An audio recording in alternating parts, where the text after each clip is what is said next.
From Christianity Today, you are listening to The Bulletin, a podcast about the people, events, and issues that are shaping our world.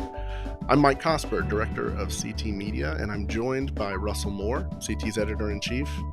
Today on the show, we're going to be talking with pastor and author Jamal Williams to talk about pastoring a multi-ethnic church in the aftermath of the death of Tyre Nichols. We're going to talk about psychedelics and spiritual curiosity, and then we're going to talk about Dr. Phil and the end of an era of a certain kind of tough love, and that's in quotes with a question mark.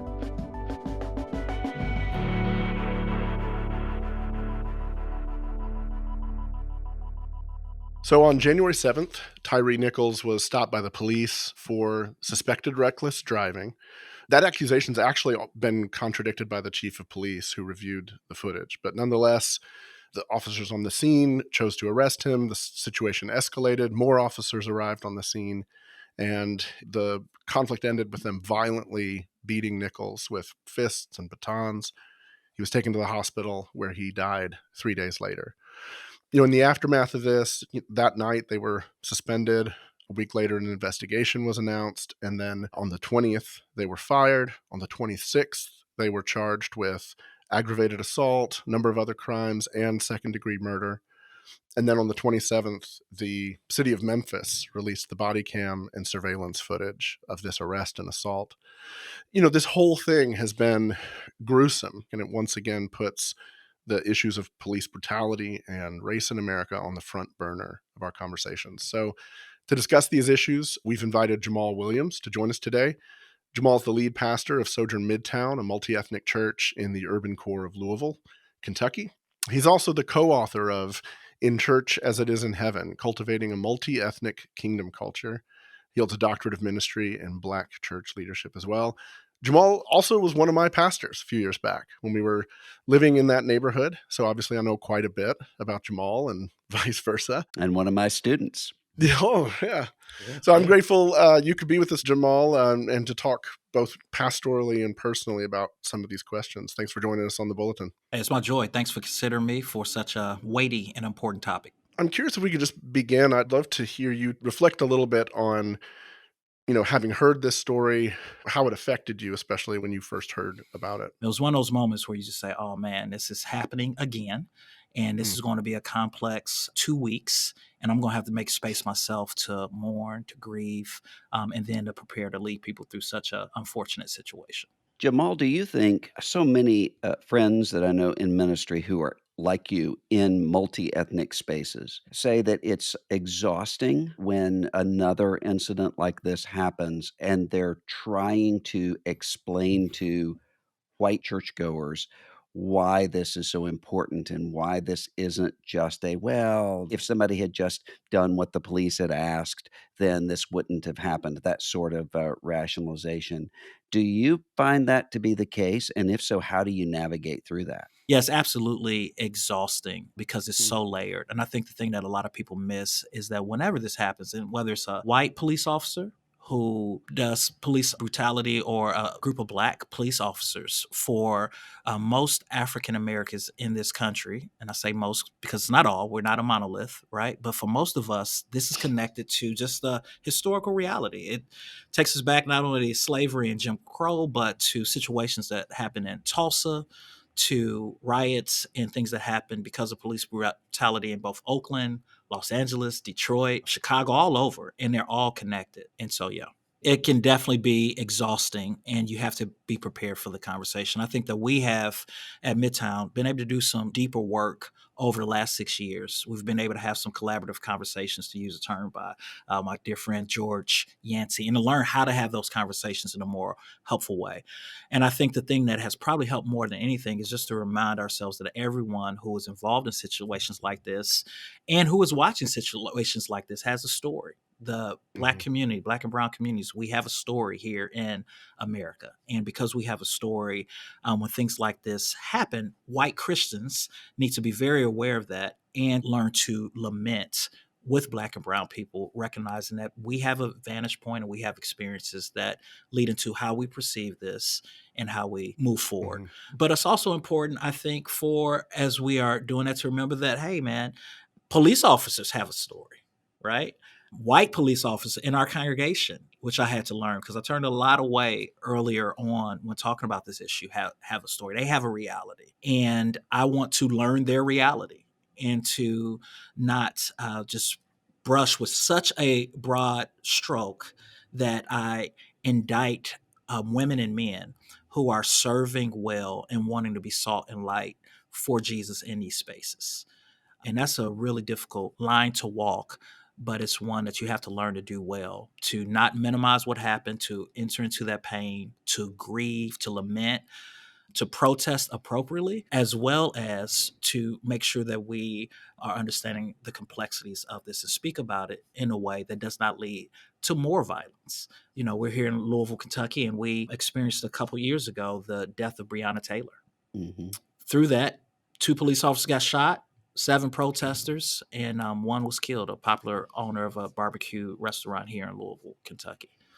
And so, if we don't learn how to have this conversation in a way that is both honest and civil, we can be inciting things where a lot of well meaning people on each side get hurt Mhm. and possibly even lose their life. You know, when this stuff comes up and Christians are trying to address it, like everything else, it's polarizing. And what you see oftentimes, you know, because part of what you're talking about is the nature of sin, the nature of evil, in terms of how these things take place. So in the polarization, you sort of see this breakout into camps where people start to talk about this is a systemic issue, this is systemic racism. But then on the other side, there's often an emphasis on sin is a matter of personal responsibility. The sort of cliched response of, well, not all cops, not all police officers. And of course, there's truth to the fact that it's not all police officers. But I'm curious, is your congregation polarized in those ways? And how you've navigated some of that language and what ends up oversimplifying some of these issues. Yeah, that's a great question. You know, honestly, I think I would say that we were polarized in that way. And I'm sure that there is some polarization that's still happening. To be honest, like since 2020, we've got so many new people, and we're just kind of starting these conversations back up in a more nuanced and direct way. One of the things I found most helpful when I came and started having these conversations in majority white settings was like sitting down, like giving them resources and educating them on not only police brutality, but just on basic history. A lot of our schools have kind of glanced over that. And I think it's hurt a lot of white Christians because they don't have the education. But knowledge is not the answer either. I think for Christians, it's helping them to see that the biggest problem is that there's a gap in our love. And a lot of Hmm. times there's a gap in our love because we think by facing reality is somehow going to hit our personal identity, and it's going to make us have to rethink maybe our family's identity and our grandparents' identity. Russell, your newsletter this week, you're talking about some of these issues, and in particular, some of the dynamics of power and the abuse of power. I wonder if you could sort of bring that into the conversation here and how you're seeing these things at work, both in these stories of police violence and the way they reflect in other places in our culture. I was thinking about when one of these horrific incidents happened, a police officer, a friend of mine, was saying to me, "You just don't understand how angry this makes me at the police brutality itself because I understand what's going on. I'm watching this and I see what you're doing, and that's not what we've been called or authorized to do." And I thought about it, but, I think I get what he's talking about because there are so many cases when I look at these high profile pastors who are abusing their authority, either in terms of manipulating people out of money or, I mean, any of the things that we've seen. There's an anger that's just a human anger toward that, but then it gets ramped up quite a bit because I'm able to say, I actually know what it is to vow to be in ministry and to use the name of Jesus Christ, and I can see what you're doing with it. Yeah, And so I think the reason that this hits so hard when we're dealing with police brutality is not because all police officers are like this or even that's right. most police officers are like this, but because it's the use of a power Mm, that preys on vulnerable people and erodes trust in the absolutely. very sorts of structures and institutions we need to protect us from this. And that's a really old issue. When John the Baptist is preaching and the soldiers and the tax collectors come up and say, we want to repent, what do we do now? John doesn't say, well, this is your personal life. It doesn't have anything to do with your responsibilities. Instead, he turns around and says, no, this has to do with how you wield power. Mm, Don't extort money from people. Don't mm, threaten people. Don't do these things. And that's part of the issue here. And so yep. when we look at what do we need to do, I think it's multifaceted. I mean, I Mhm, think part of it is what Jamal just said. In churches, we have to have this understanding that we bear each other's burdens. yeah. So white people need to care about this, not just Yes. black people. And also that we have this understanding that the personal and the structural both matter. Mhm, Structures determine what kind of persons we have, and persons determine what kind of structures we have. So we have to have Mhm. both of those things and move forward in that. Otherwise, we're just going to continue to be right back here. I think what you just said is so critical, that structures form people, right?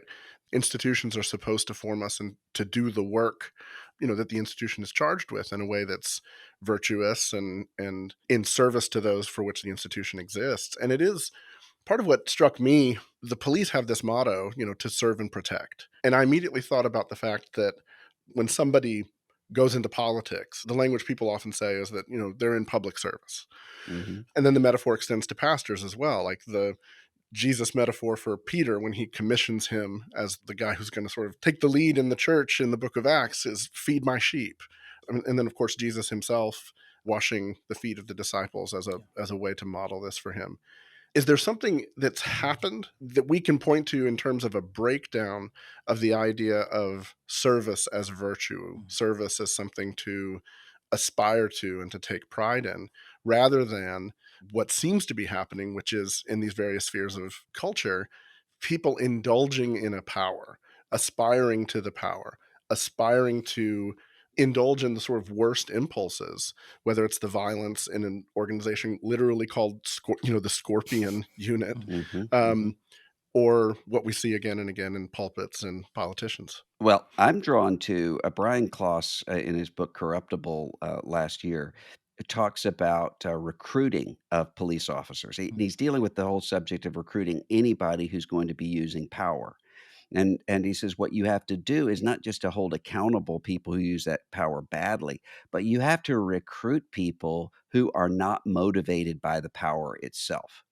And so that means that the problem when you look at a situation like this, these bad police officers using power badly, it's not just how do you deal with them, but how do you also recruit the people who may never even consider that maybe God would have me to be serving in a police force precisely because they don't want the power over other people. They genuinely want to serve. And that's harder to do because that means that you're actively going out and recruiting in the genuine sense of not just taking in people who want to do this, but persuading people that they actually have the gifts and ought to do it.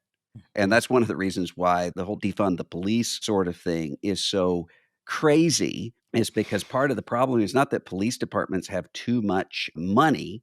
It's that in many cases, they don't have enough with enough training and with enough recruitment of the kind of people who really do understand my community is the entire community in front of me, not just my ethnic or racial group.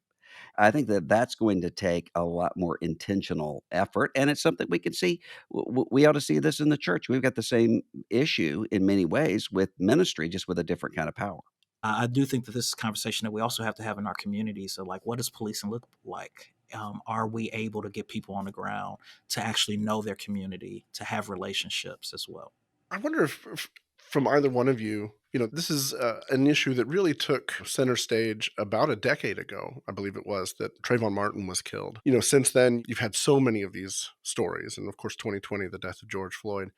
And, part of the reason that's on our consciences is because of the fact that technology's made it unavoidable. Body cams, the cell phones, all of those different advancements. Do you think we're in a better place with this conversation today than we were a decade ago? Or, as I often hear anyway from activists and concerned parties, it hasn't gotten any better. Nothing's changed. I don't think that we're in a better place. I grew up in the 90s. I remember watching the TV screen with my father when the Rodney King situation happened. And so, in many ways, I don't, in terms of just society as a whole. In a weird way, I hope that we are in the church. I hope that churches are making, that are growing and having this conversation as a whole, but I'm not as hopeful about that either. I think we might be in some ways in a better place as a society just because there might be Gotcha. more of an awareness, at least in some sectors of American life, as to what's going on. But I think we're in a worse place in the church, Mm, particularly in the evangelical church, for exactly some of the reasons that we're talking about right now. Because whenever this happens, the main thing right now that tends to show up on the minds of leaders is how do I navigate the potential white backlash to Mm, this? mm, Rather than how do we appeal to the consciences of our people in order to stand together?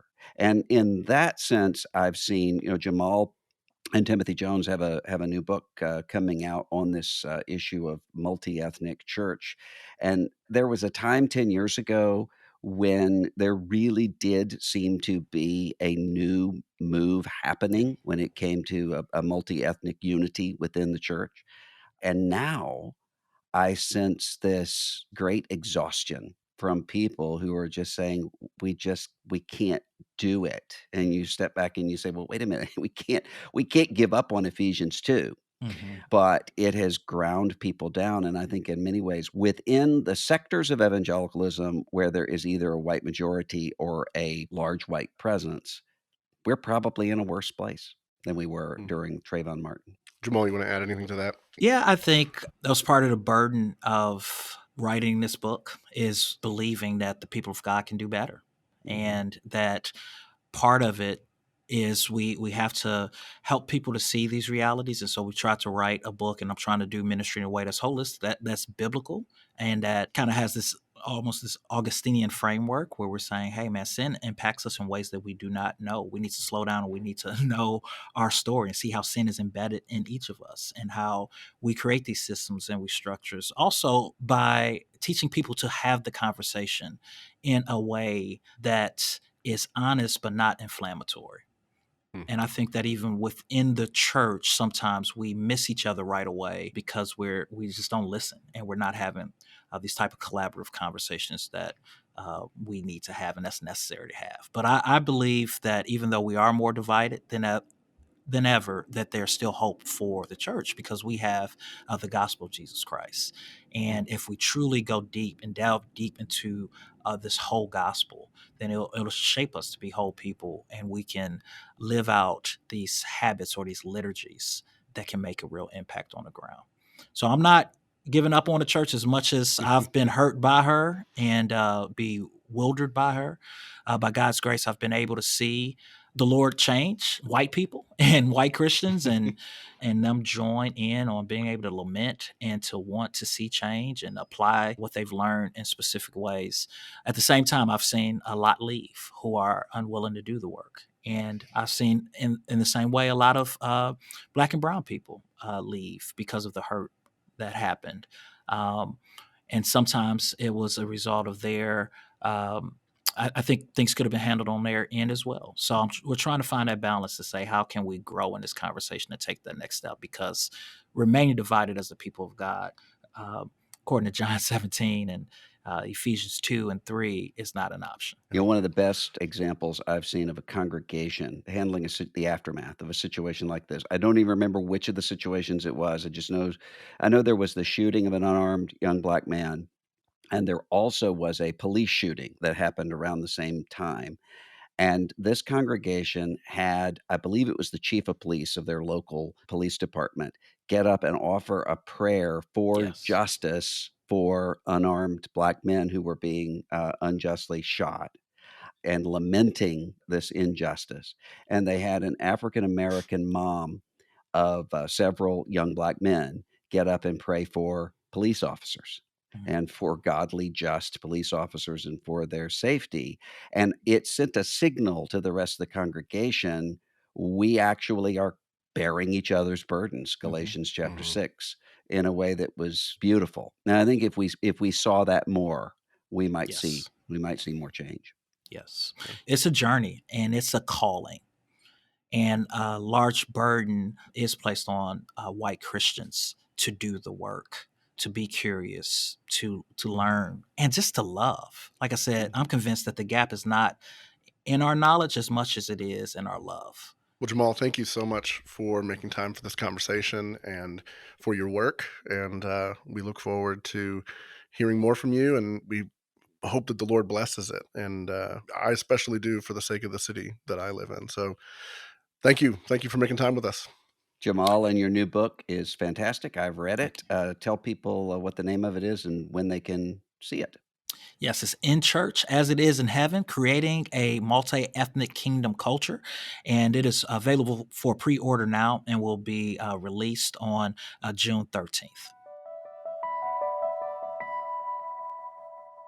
Okay, so for the last several years, there's been this growing interest in psychedelic drugs from those within the scientific and psychiatric community. Doctors, scientists advocating for research for the treatment of depression, post traumatic stress disorder, even aging and memory.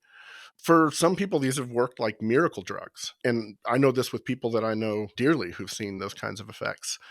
And while this is, a growing area of research within the academic and scientific community, it's also been on the rise in more sort of, let's call it recreational use. Some states are considering the legalization of some of these drugs.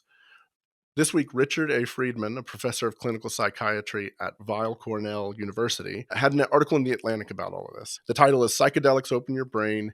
You May Not Like It.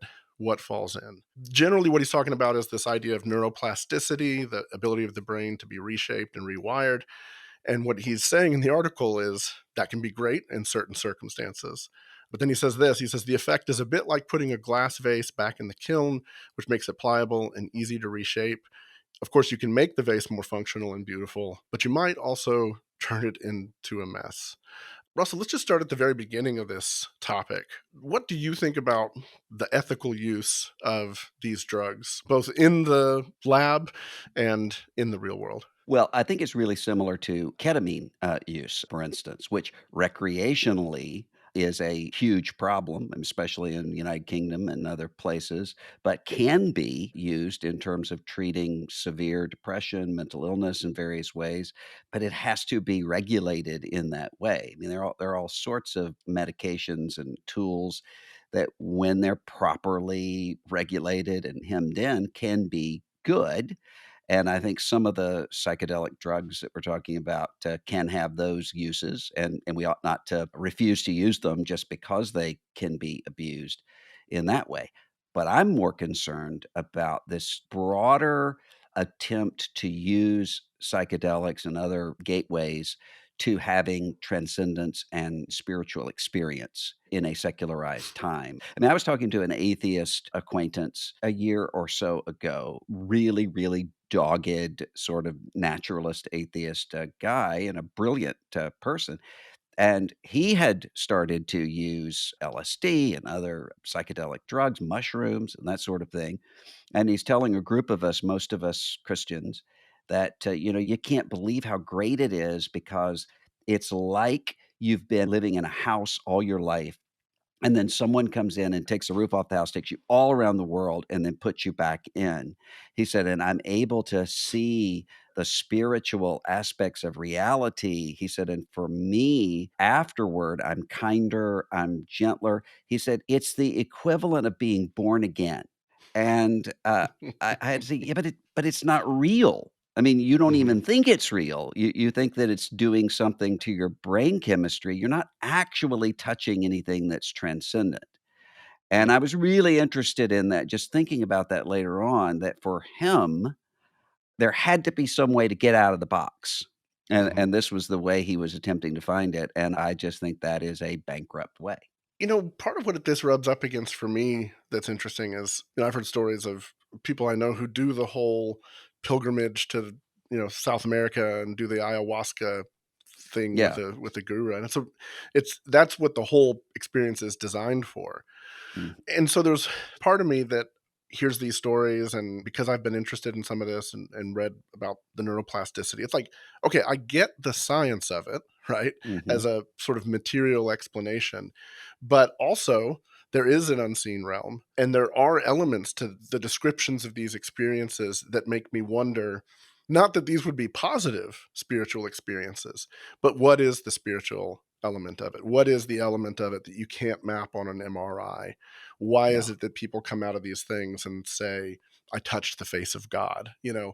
Is that Yeah. purely like triggering certain synapses you can't get at in other ways? Or is there something deeper going on here that as Christians we need to be attentive to for all kinds of reasons? One of the things that this friend said to me is I finally understood Aztec religion.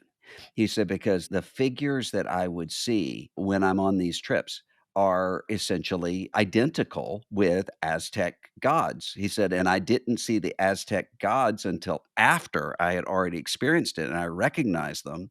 And so he's putting this all together with psychedelic use by ancient Aztecs.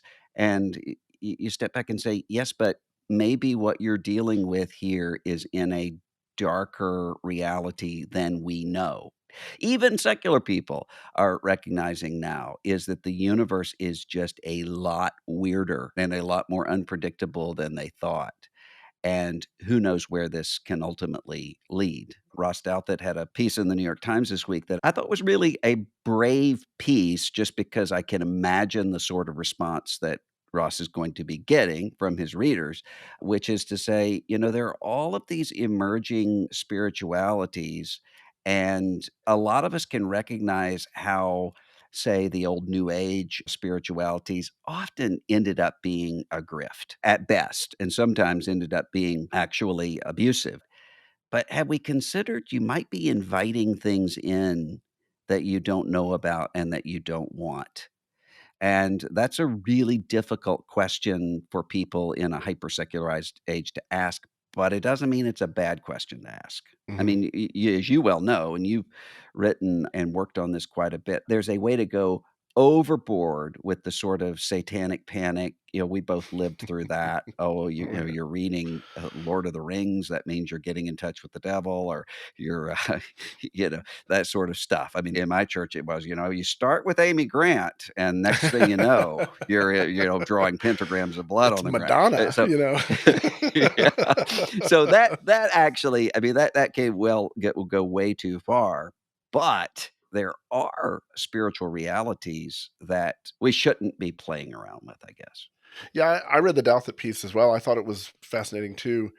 Essentially, what he says in the piece is there's sort of three examples that he's noticed of kind of emergent religious curiosity. Psychedelics is one of them. Some of this new age stuff with like horoscopes and Mhm. manifesting. The manifesting one cracks me up. Maria Bamford, stand-up comic, has this great joke where she talks about she put a vision board in her kitchen. Make your vision board and believe in it, and they're going to happen in your life. And one of the things she had on her vision board was a microwave because she needed a microwave. Her sister comes over and is looking at the vision board and goes, "You got a microwave on here?" And she's like, "Yeah, I need a microwave." And she goes, "I'll buy you a microwave." And Maria goes, "Yes, manifested." You um, but one of the things he talks about is this statue that was erected on top of a courthouse in New York, and it's an interesting thing. People should look it up. It's this sort of feminine-ish image emerging from a lotus flower. It's wearing, I didn't notice this until he pointed it out, it's wearing Justice Ruth Bader Ginsburg's sort of laced collar. What struck me about that point in particular, in the late term of her life, there were all these like t-shirts, knickknacks, coffee mugs. There was Mhm. like the saint candle, with her image on it. People Yeah. really idolized her in a pop way and in almost a quasi-religious way. To see this image, this statue erected that has sort of references to her, but has the lotus flower as a spiritual symbol. And, he calls it an icon. To me, I looked at it as like, I think the right word is this is a pagan idol of Mhm. sorts. Mhm. And point being that there is this constant tension in the human heart of living with this secularized imagination, but also the heart wants what the heart wants, and the heart wants something meaningful and something transcendent. Well, it goes to show that it really is true that secularization doesn't lead to just a subtraction of spirituality, as Charles Taylor pointed out. It often leads to a hyper spirituality and a replacement of religion with something else. There's a book out, I will put it in the show notes. I can't remember the name of it right now. I just read it about Icelandic elves, that's looking at Iceland, which is, one of the most secularized areas in all of the world, but has a remarkably high belief in the existence of elves. And what happens is you have these secularized people who think we're reconnecting with sort of pre-Christian earth Mhm. religion that's there, even though it's kind of like Druids in England, who really don't have a lot of connection with Druids any more than Wiccans do with actual Right. witchcraft of the old sort. But it's this way of kind of projecting this intuitive sense that everybody has. The universe is freakier and more mysterious than it seems to be, and we know that. And so we're finding a way to categorize that. And elves don't demand a lot of you.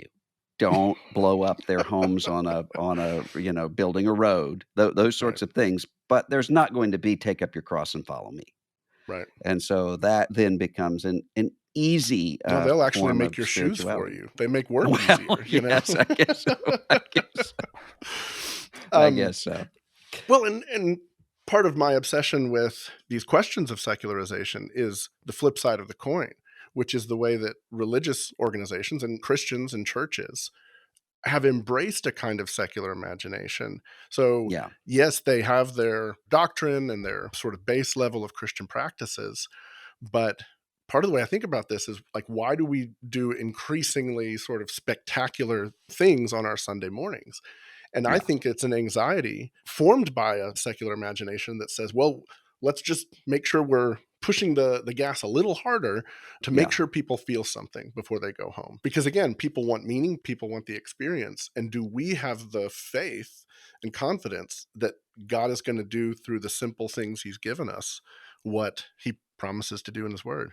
Yeah, and it's ultimately infantilizing. I mean, you and I were talking before we started recording of a megachurch pastor, I think this week, who took a goldfish out of a bowl and put it on the table in front of him and watched it flop around and say, "Look, the goldfish is about to die," and then reached in and said, "Oh, let's put it back in the water." And when the audience applauded, said, "See, you care more about this goldfish than you do about the people in your community who are dying and going to hell."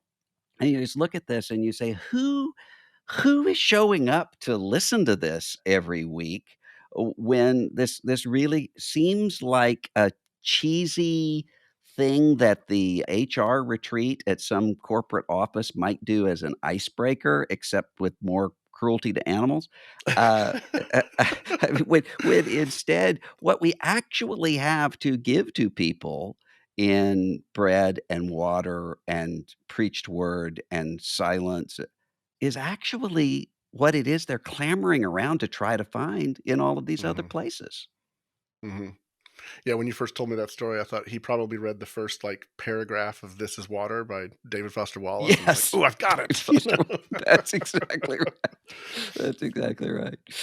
How do you think then, when Christians are watching this, because this all is of a piece to me, right? I think that's why we were texting about this earlier this week, is this connection.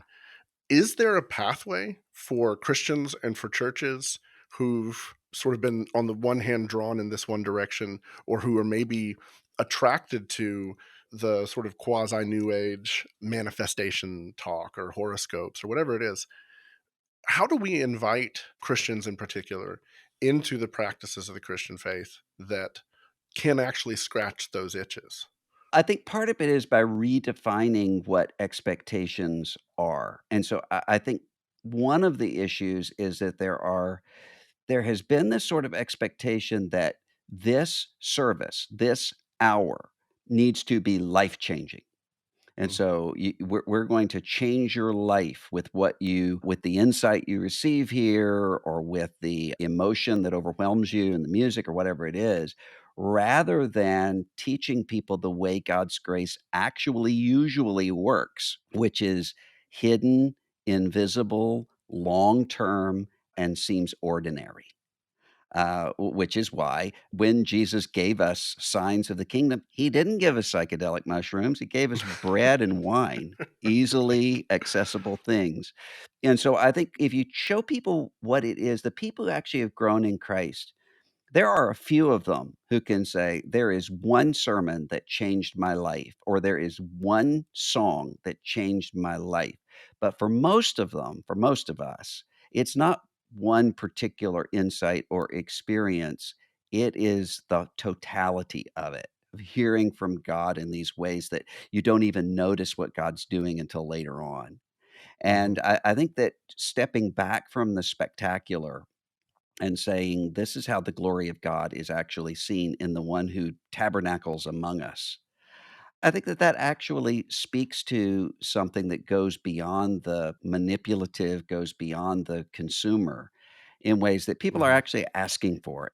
It's funny, as you say that, I immediately started to think of the popularity of mindfulness meditation right now, Yeah, which is a kind of spiritual practice. I mean, there's all kinds of people who practice it who are atheists and are not looking for transcendence necessarily, but it is a practice of silence, of withdrawal, that has become very popular with people. And yeah, it just strikes me that silence and solitude and silent prayer and breath prayers and these things that we live in before God in a certain kind of silence. I mean, that's as old as the church. And yeah. it seems like a very clear place we can invite people in.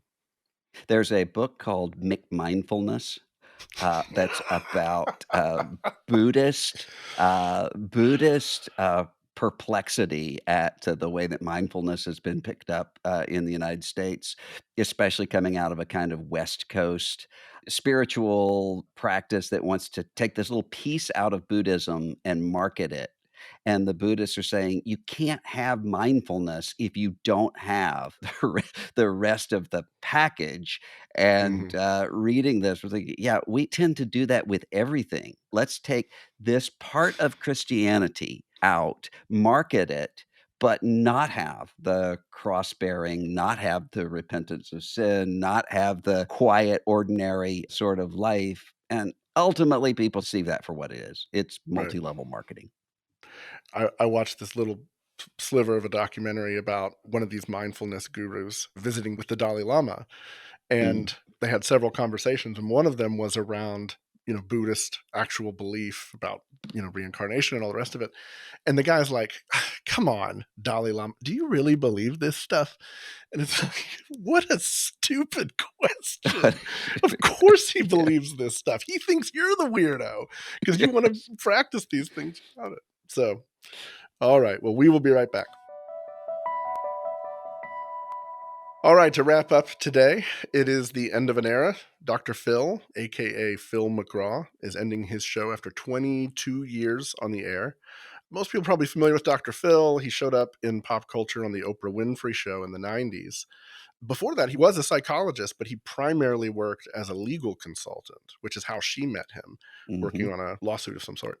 So his show, he was on her show off and on for many years. He first appeared on his own show in 2002. At the height of the show, was getting 6 million viewers a day. He's had a string of scandals and lawsuits, but part of what's interesting to me today is he's leaving on his own terms. He's still getting 2 million viewers a day. And I wonder to some extent if him leaving is about kind of the changing times. But before we get to that, I grew up in a house where I saw Dr. Phil on Oprah when I'd go home. I grew up in a car where Dr. Laura Schlesinger was always Oh, on the yeah. radio, who's another one of these sort of tough love, straight talkers. Mhm. I have my take on why that stuff works and why audiences eat it up. I'm Yeah. curious what you see in the work of Dr. Phil and why 5 million people a day wanted to watch that show. Well, I mean, you mentioned Dr. Laura, who I hadn't even thought about in forever, but right around that same time, Dr. Laura, Dr. Phil, Dave Ramsey in the evangelical Christian world and beyond that, but starting in the evangelical Christian world, a friend of mine would always just remark at the people who would call in to Dr. Laura and say, "I've been living with my boyfriend for however long, and what do you think?"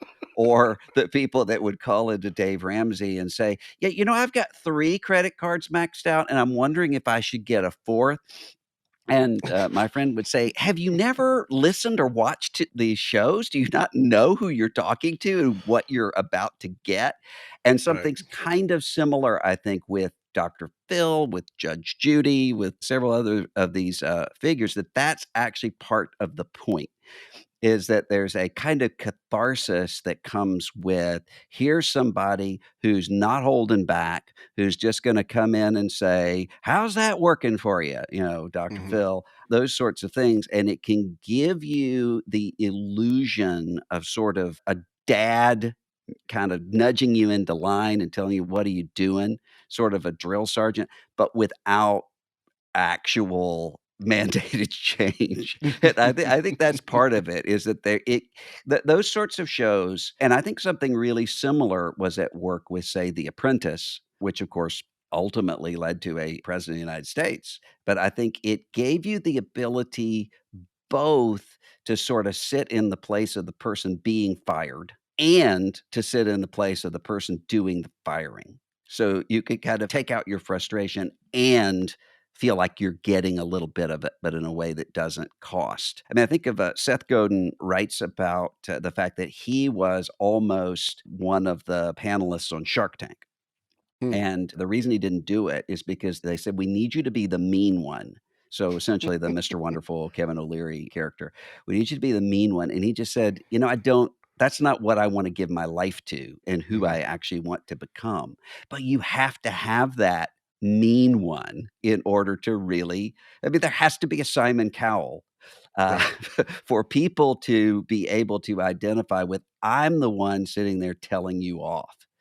And it works in terms of popular culture because I think there's a Right. part of us that wants that. I totally agree with that. I think the other element of it is there's something deeply gratifying at being able to watch these stories, or, the Springer Show was the worst example of this, of course, of being able to go, "Well, whatever else is wrong with my life." Yes, No. that's And I think that was attractive about all kinds of reality television. When somebody I spoke to one time that was involved in the production of The Amazing Race, they made sure they had at least one, if not two, really dysfunctional couples. yeah, And they made sure, as much as it was possible to control circumstances, to give them a miserable time on the show, because they know that that's part of what drives the audience. There's a reason they put Johnny Fairplay, who everyone was going to hate, on Survivor. And it's the reason there's heels in WWE. There's yeah, something about a villain that we love. And what's interesting about Dr. Phil is there's an element too where he kind of plays the villain. He kind of plays the heel as well. yeah, When you yeah. feel some compassion for somebody who's suffering and has some addiction, and he gets on their case, he gets in their grill. It's a complex psychology in the success of these things. Now that you mention that, Dr. Phil actually has shown up in exactly that way in a sort of pastoral counseling situation that I've had with somebody who needed some help with a drinking problem and who said, I know maybe this is getting a little out of hand, but like there was a lady on Dr. Phil that would drink so much that she would show up at Sonic without any pants on. And what she said was, "Well, yeah, but you just roll down the window. They can't tell that I don't have pants on." And the bar that we're looking for here is not the drunk lady on Dr. Phil whose Mhm. cup he picks up and tastes and it has vodka in it on the show. I mean, that's not the standard that we're trying to Right. line up with here. But I think that actually does work out that way. So, well, at least I'm not quite that bad. It also gets to the fact that we live in a culture that will always gravitate towards law over grace. Yeah, We want the crush of the law to, like you were saying kind of at the beginning of that. That is I want the catharsis of, look how terrible you are, because there is something cathartic in a weird way of the condemnation itself. And grace in those moments doesn't necessarily feel great. this is one of the things that you see show up so often in churches that kind of boom for a while. It doesn't make for sustainable long term ministry, but you can always draw a crowd with the person who will tell everybody what losers they are. Because you can have that person who wants to go in and hear that as almost a paying of an indulgence, and I can move on. Mhm. And you can attract the kind of person that wishes he or she could stand up and tell everybody what Mhm. losers they are. and sort of vent all of those frustrations. Both of those things can happen at once. And so a lot of people know that, and that's how they build these ministries. Law just doesn't work that way, though, and Mhm. and unless it's undergirded in gospel, it doesn't last and doesn't change anything. Do you think on the other side of what we've seen in the last, post Me Too, because there's been a lot of controversy out of the Dr. Phil show since Me Too, Yeah, both in the sense of some allegations of scandal, but also just the fact that it opens up the opportunity for people to say, well, I think they were getting people drunk backstage. It was a yeah, bullying environment, these kinds of yeah. scandals. Do you think it's a sign of the times that a culture that seems to be that toxic is shutting down? Because that seems part and parcel with what the show was about. Do you think we'll see this sort of thing continually, or Yeah. are we in a different moment now? The carnival has to move on out of town after people realize that they're Right. that they're being robbed. And so this has been an especially long-lasting carnival, Right. but I think it's replaced by one that can give a similar illusion, but without having the years where all of those stories can be told.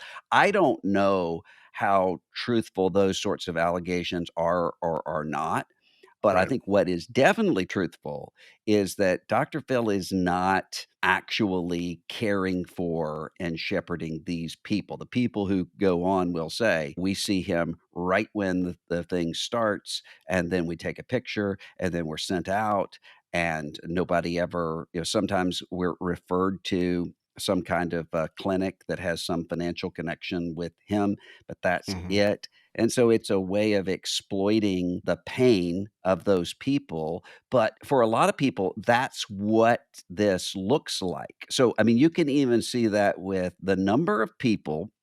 There was a survey several years ago of who people wanted to see appointed to the United States Supreme Court. And Judge Judy was at the top of that list. And you realize, you really? And it's because they're accustomed to seeing her come Mhm. in and make these really so-called tough decisions. And so obviously that's what the law is. She ought to be there. And a lot of people watch Dr. Phil or shows like this and think, well, that's what life change is. And he's really changing their lives. You go and talk to them later, and that's not what happens. It's Yeah. exploitation. The Bulletin is a production of Christianity Today. It's executive produced by Eric Petrick. It's produced by Matt Stevens. Hosted by Russell Moore and Mike Cosper. Azure Phelps is our associate producer. The show is edited and mixed by TJ Hester. Graphic design by Brian Todd. Music by Dan Phelps. And social media by Kate Lucky.